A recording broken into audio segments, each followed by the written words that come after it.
Hello, good morning, student. Today we are taking some important topics about this chapter and this unit. ये आप लोगों के लिए बहुत important topics हैं. Before that, one important topic is that is the mobility. Mobility क्या होता है ना. ये टॉपिक हमारा मिस हो गया था ड्यू टू द थोड़ा सा टाइम कम था उसकी की वजह से. सो मोबिलिटी क्या होता है? It is an important quantity. Okay, it is an important quantity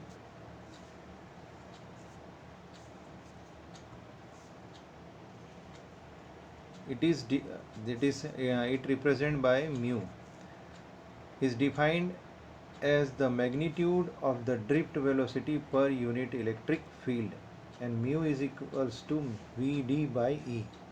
The SI unit of this one is m square per volt second, and it is 10 to the power 4 of the mobility is practical unit of centimeter square per volt second.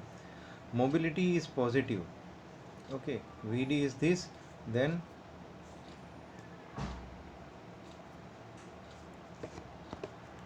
the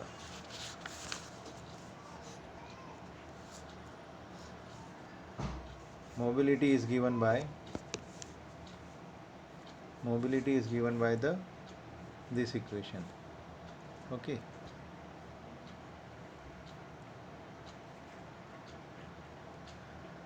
Vd E tau by m. One more important thing is there, limitations of Ohm's law. Ohm's law is limited for certain value of temperature. Okay, here this is the graph between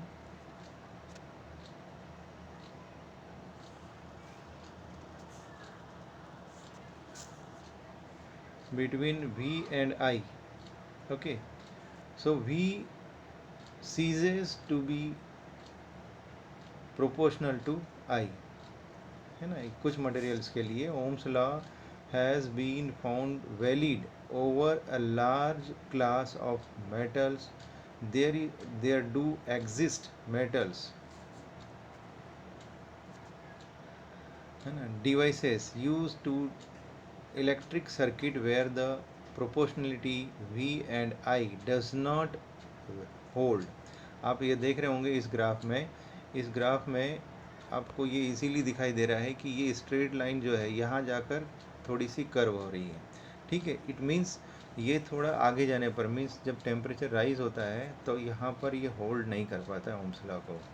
so V ceases to be proportional to I. The relation between V and I depends on the sign of V, है ना. Other words, if I is the current for the certain voltage V, then reversing the procedure, a current of the same magnitude as I in the opposite direction. This happens for example in diode. Diode के case में, diode अब आपको ये नई चीज़ सुनने को मिल रही है. डायोड एक इलेक्ट्रिकल डिवाइस है, ठीक है, जिसमें हम लोग देखते हैं कि जो P और N टाइप के सेमीकंडक्टर्स हैं उनको का डोपिंग करके बना जाता है. तो यहाँ पर दो कंडीशंस हैं, एक तो फॉरवर्ड बायस और ये रिवर्स बायस. जब फॉरवर्ड बायस में करंट और वोल्टेज के बीच में ग्राफ प्लॉट करते हैं तो क्या होता है कि धीमे धीमे इंक्रीज़ होता है लाइक दैट, फिर ये सडनली इंक्रीज़ कर जाता है. ठीक है, as it is in reverse bias में ये थोड़ा सा इस तरह से कर्व बनाता है. तो यहाँ से ये वेरिएशन हो गया ओम्स लॉ का, राइट. अब इसी तरह अनदर यहाँ पर एक और टाइप का जो दे रखा है प्रॉपर्टीज़, वो प्रॉपर्टी में क्या है, यहाँ पर ये कहा है कि this is the characteristic curve for diodes and this is the characteristic curve for variation of current versus voltage for gallium arsenide. ये जो है गैलिनियम आर्सेनाइड नाम का सेमीकंडक्टर है उसके लिए. तो उसके लिए वेरिएशन देखिएगा, आपको यहाँ पर ये 3 रीजन्स दिखाई दे रहे हैं। नॉन लीनियर रीजन, एक तो linear region, non linear region, और फिर ये नेगेटिव डायरेक्शन में, डायरेक्शन नीचे आया वो, ठीक है। So the relation between V and I is not unique, that is there is more than one value of V the same current. देखिएगा यहाँ पर अगर हम यहाँ से एक ये लाइन ड्रॉ करें, स्ट्रेट लाइन, तो यहाँ करंट की यहाँ पर इस जगह पर है ना, और इस जगह पर, इन दो जगह पर करंट की वैल्यू यहाँ और यहाँ, करंट की वैल्यू सेम है लेकिन वोल्टेज डिफरेंट है, ठीक है। ये चीज़ बता रहा है, जो कि हम लोग, ये actually widely used in electronic circuits.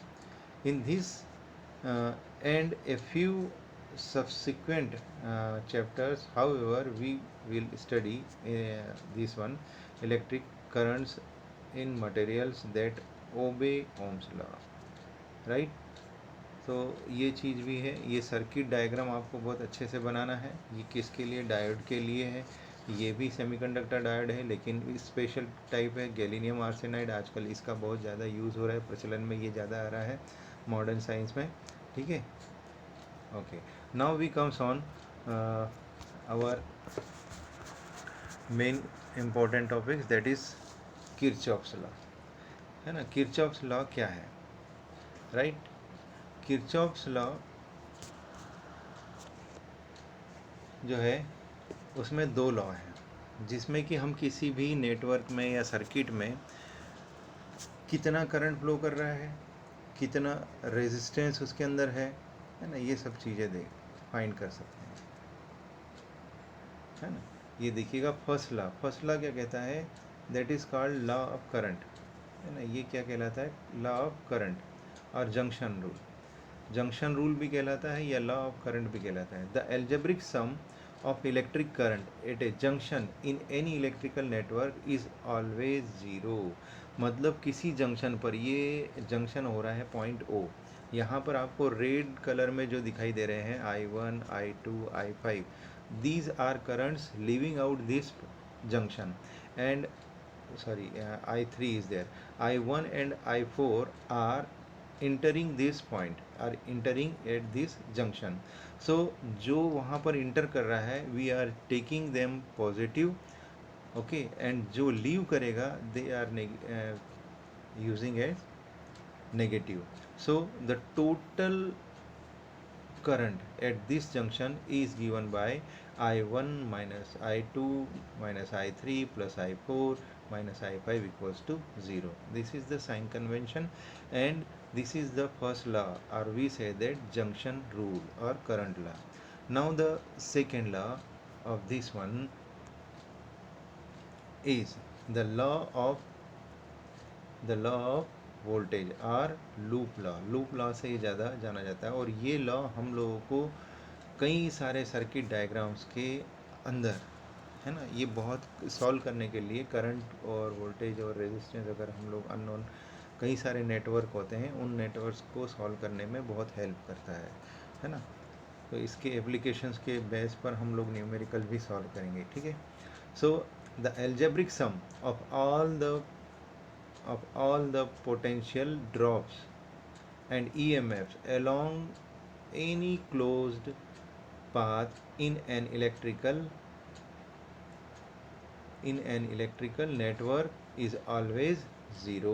किसी भी नेटवर्क में, सपोज करें हमारे पास ये कि यहाँ पर ये सर्किट दिया है, राइट। इस सर्किट के अंदर, या ये एक नेटवर्क है, इस नेटवर्क में आपको दिखाई दे रहे होंगे दो EMF वाली batteries, E1 and E2, okay. दो रेजिस्टेंस दिखाई दे रहे हैं, R1, 3 resistance R1, R2 and R3। अब यहाँ पर करंट की डायरेक्शन भी शो कर दी है इन्होंने, है ना। ये जो क्लॉकवाइज करंट है, दोनों यहाँ पर अलग अलग दो लूप भी दिखाई दे रहे हैं। कौन कौन से लूप? एक तो लूप दिखाई दे रहा है ABCA, दूसरा लूप दिखाई दे रहा है DACD, ओके। और तीसरा लूप हम क्या कर सकते हैं, ABCD, इस तरह से लूप्स कर सकते हैं। अब यहाँ पर आपको ये ध्यान रखना है, साइन कन्वेंशन का बहुत ध्यान रखना है। EMF is taken, sign convention की बात कर रहा हूँ। ये बहुत इंपॉर्टेंट है साइन कन्वेंशन।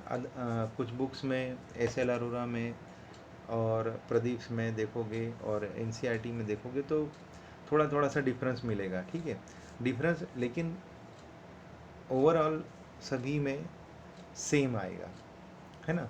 वो डिफरेंस क्या होगा, थोड़ा सा साइन का डिफरेंस होगा। सो यहाँ पर देखिएगा, the EMF is taken negative when the transverse from positive to negative terminal. हम पॉजिटिव EMF को पॉजिटिव से नेगेटिव वाले टर्मिनल की तरफ जाएंगे तो क्या यूज़ करेंगे, नेगेटिव EMF मीन्स माइनस, ठीक है, cell through the electrode. The EMF taken positive when the current through, है ना, द ट्रांसवर्स फ्रॉम कहाँ से होगा, नेगेटिव टू पॉजिटिव, हम उसको लेंगे positive, right. The potential falls along the direction of current in a current path and is rises along the direction opposite to the current path. Current path में the potential fall is taken negative और potential rises positive, है ना, ठीक है। Potential जहाँ बढ़ेगा वहाँ पर पॉजिटिव होगा, जहाँ पर घटेगा वहाँ पर नेगेटिव होगा। सो द पोटेंशियल फॉल्स, यानी सीधी सिंपल सी बात है, करंट के अलोंग अगर हम चलेंगे, करंट के डायरेक्शन के along, if we are moving along the direction of current, then we are choosing the current as a positive, ठीक है, करंट को पॉजिटिव लेंगे। The path can be transferred in clockwise और एंटी क्लॉकवाइज, किसी भी path, मतलब दोनों पाथों में हो सकता है। अब यहाँ पर आपको ये क्लियर हो रहा है, ये लूप ABCA, इसमें देखें ABCA, तो यहाँ से ये करंट के अपोजिट डायरेक्शन में प्लस से माइनस जा रहा है, तो E1 क्या हो गया, माइनस। फिर करंट नेगेटिव से पॉजिटिव की तरफ है, लेकिन हम उसके अपोजिट डायरेक्शन में मूव कर रहे हैं, तो यहाँ पर चूज़ किया है पॉजिटिव। अब यही चीज़ का डिफरेंस होता है NCERT और उसके अंदर SL अरोरा में। यहाँ पर चूज़ कर सकते हो आप, अगर यहाँ E1 को अगर पॉजिटिव करेंगे तो ये नेगेटिव हो जाएगा, ये नेगेटिव हो जाएगा, ठीक है। Along the direction of this करेंगे तो यहाँ से, क्योंकि ABCA इस तरह से है, राइट, तो हम इसके अपोजिट डायरेक्शन में जा रहे हैं, इसलिए इसको पॉजिटिव ले लिया है।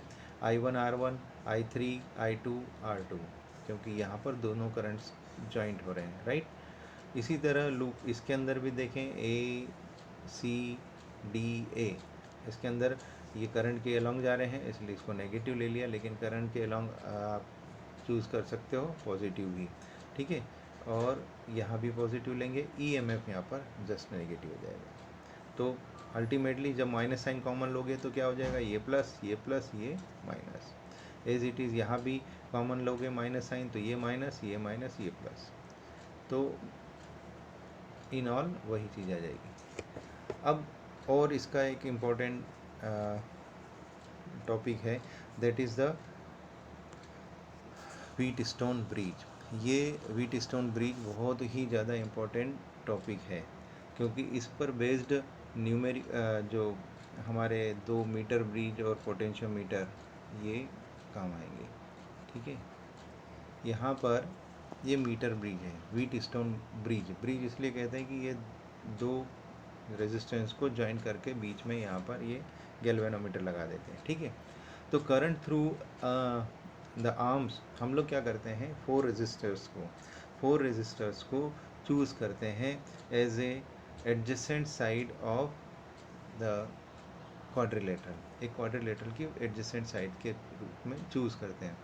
सपोज़ करें यहाँ पर ये जो इसकी साइड्स हैं ABCD, इसी के अलोंग चलें, तो पहले रेजिस्टेंस P लिया, देन Q लिया, देन R, देन S, ठीक है। सो यहाँ पर इस जब ये सर्किट, इस सर्किट में ये बैटरी, यहाँ पर गैल्वेनोमीटर लगा दिया जाता है, तो और इसको यहाँ पर की भी लगा दी जाती है। तो जब करंट इसमें पास करते हैं, तो करंट पास करेंगे, तो if the circuit is in balance condition, when the circuit is in balance condition, in that situation there is no current passing through this galvanometer, galvanometer से कोई भी करंट पास नहीं होगा, ये इसकी स्पेशल कंडीशन है। when circuit is known as balanced circuit, जब वो बैलेंस्ड होगा इन दैट सिचुएशन आई जी क्या होगा, ज़ीरो होगा। तो यहाँ पर भी लूप लॉ ले लिया है, loop A B D A B D A, वापस यहीं से ये लिया, ये इसकी डायरेक्शन, ठीक है, ये क्लॉकवाइज। अब क्लॉकवाइज में चले या अलोंग द डायरेक्शन ऑफ लिया तो इसने नेगेटिव लिया, आई वन पी रेजिस्टेंस है, क्योंकि लूप लॉ क्या बोलता है, लूप लॉ बोलता है कि टोटल ईएमएफ या पोटेंशियल क्या होता है, ज़ीरो होता है किसी भी क्लोज्ड लूप में। तो यहाँ से आई वन पी, फिर यहाँ से चले ये इसकी डायरेक्शन भी नेगेटिव है तो माइनस आई, और गैल्वेनोमीटर का रेजिस्टेंस उसको कैपिटल जी से रिप्रेजेंट कर दिया, आई जी जी। और यहाँ पर ये चूँकि जो करंट है ये क्या है, आई माइनस आई वन, ठीक है, इनटू, और इसका रेजिस्टेंस है आर। तो ये आ गया हमारा पहले लूप का। ये as it is similarly we are taking the another loop B C D B, है ना, बी सी डी बी। इसमें यहाँ पर पहले आ जाएगा I one minus I G current into Q, फिर प्लस, क्योंकि ये अपोजिट डायरेक्शन में हो गया, I minus I one plus G S, और यहाँ से ये भी नेगेटिव डायरेक्शन में है इसलिए I G plus G, that is equal zero. जब बैलेंस कंडीशन होगी तो ये ज़ीरो होगा, आई जी ज़ीरो होगा तो ये भी ज़ीरो होगा। यहाँ से I one P equals to क्या हो जाएगा, दिस वन। और इन दोनों इक्वेशनों को जब सॉल्व किया गया तो हम लोगों को क्या मिलेगा, P by Q R by S, ठीक है।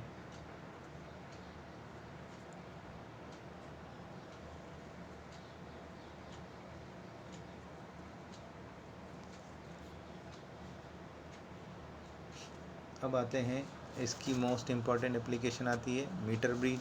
ये प्रैक्टिकल पर्पस से भी हमारे लिए बहुत महत्वपूर्ण है, right.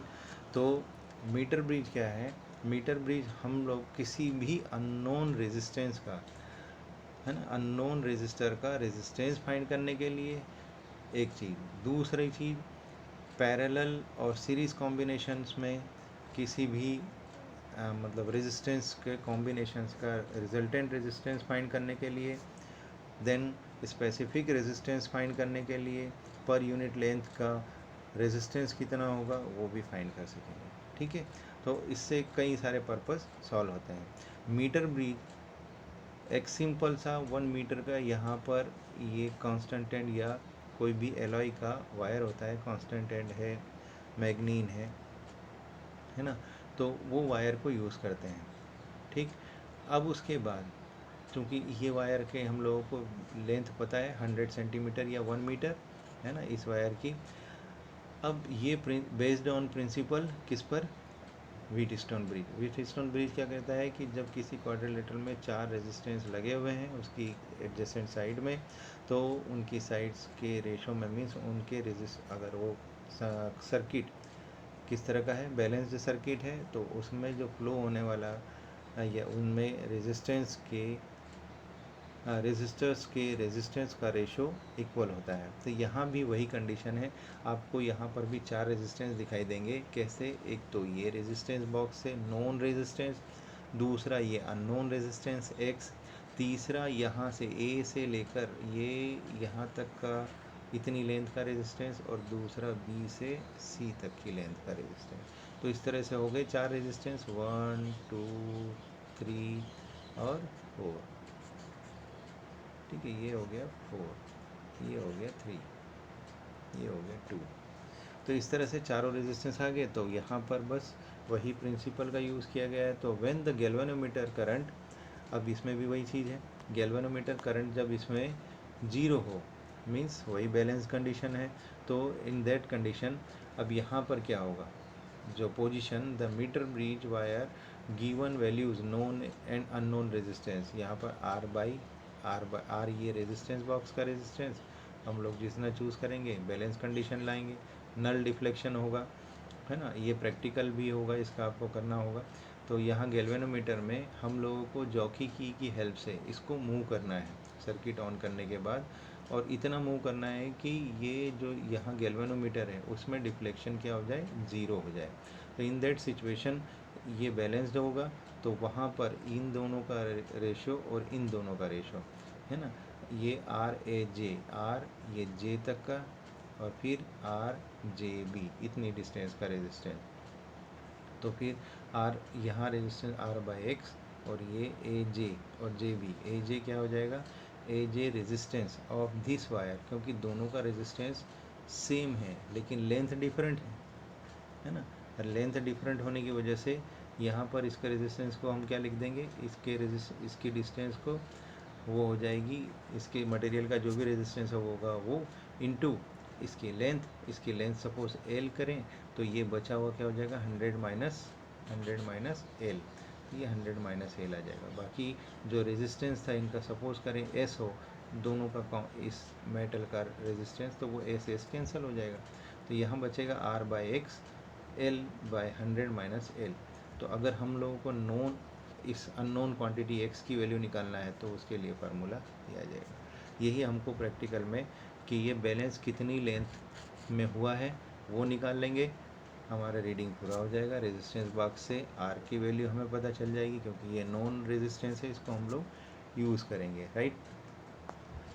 Now next one is the another important topic, ये इस लास्ट ईयर भी आया था 2020 में, है ना, पोटेंशियोमीटर। पोटेंशियोमीटर का प्रिंसिपल भी सिंपल सी बात है कि पोटेंशियल ड्रॉप जो है V equals to I R होता है, ठीक है। V equals to I R principle ये, और ये भी पोटेंशियल ड्रॉप पर सेकंड जब पोटेंशियल ग्रेडियंट पर डिपेंड करता है। If the constant current flows through a potentiometer wire, potentiometer के वायर जो है 1 मीटर के होते हैं ये पूरे, है ना, काफ़ी सारे, जिसमें मीटर ब्रिज में एक ही मीटर का होता है, यहाँ पर कई सारे, मतलब 400-500 जितना था, 100 सेंटीमीटर के हम 1000 सेंटीमीटर्स का वायर भी यूज़ कर सकते हैं, वही एलॉय का, ठीक है। And uniform cross section of metal, जिसकी हम लोगों को डेंसिटी भी पता हो, ठीक है। तो यहाँ पर हम लोगों के पास एक प्रिंसिपल था कि पोटेंशियल ड्रॉप या पोटेंशियल ग्रेडियंट या V, जितनी जितनी लेंथ बढ़ेगी पोटेंशियल क्या होगा, ज़्यादा हो गया, डिफरेंस पोटेंशियल डिफरेंस क्या होगा, ज़्यादा हो जाएगा। लेंथ ऑफ वायर बढ़ेगी तो पोटेंशियल ड्रॉप बढ़ेगा।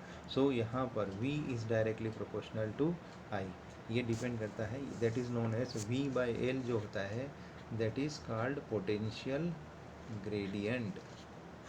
V by L is equal to K, ये पोटेंशियल ग्रेडियंट कहलाता है, ठीक है। K जो है potential gradient, the potential difference across any length of a wire of uniform cross section and uniform composition is proportional to its length when constant current flows through it।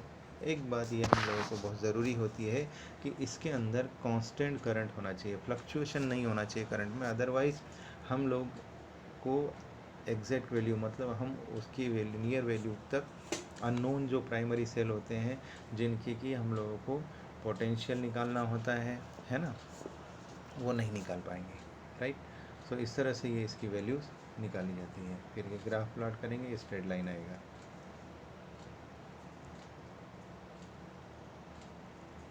इसी तरह इसकी एक और एप्लीकेशन है potentiometer की, हम दो sales के ईएमएफ को कंपेयर कर सकते हैं, है ना। दो सेल के ईएमएफ कंपेयर करने के लिए हमें पता है EMF equals to V into L.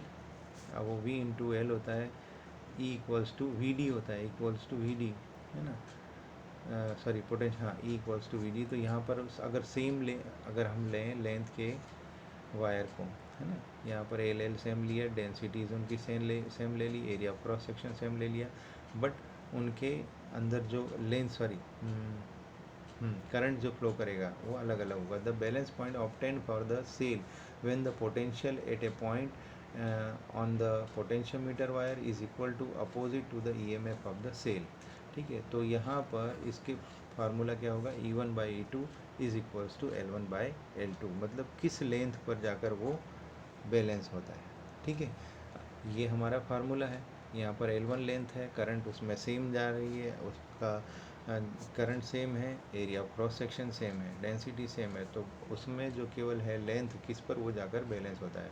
So the balance point will not be obtain on the potentiometer wire if the fall of potential along the potentiometer wire is less than the EMF of the cell to be measured।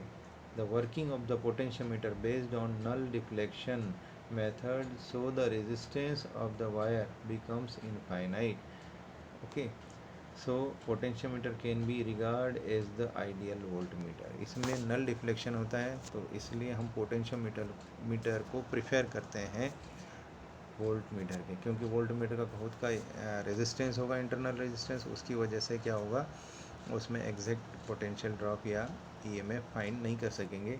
यहाँ पर null deflection की बात आएगी, उससे कोई current नहीं ले रहे होंगे, तब की होगी तो वो जो रेजिस्टेंस होगा सॉरी ईएमएफ होगा वो आइडियल होगा। So we are choosing it as an ideal voltmeter. Okay, thank you. Today's topic is over. So dear students, I request you to once more read this thoroughly, क्योंकि ये चारों important है। अब मैं इसके बाद इस नेक्स्ट टॉपिक में बेस्ड ऑन एक तो न्यूमेरिकल लूँगा किरचॉफ्स लॉ पर बेस्ड, एक मीटर ब्रिज का, एक पोटेंशियोमीटर का। ठीक है, तीनों इम्पोर्टेंट टॉपिक्स हैं। हम आपकी भी जो प्रॉब्लम होगी वो भी चूज़ करेंगे। ठीक है, कल एक मेरे पास किसी स्टूडेंट ने किरचॉफ्स सॉरी रेजिस्टेंस पर बेस्ड न्यूमेरिकल पूछा था, बहुत अच्छा था, है ना। तो इस तरह से आई होप कि आप प्रैक्टिस करते रहेंगे और अच्छे से अंडरस्टूड करते रहेंगे। Right, thank you.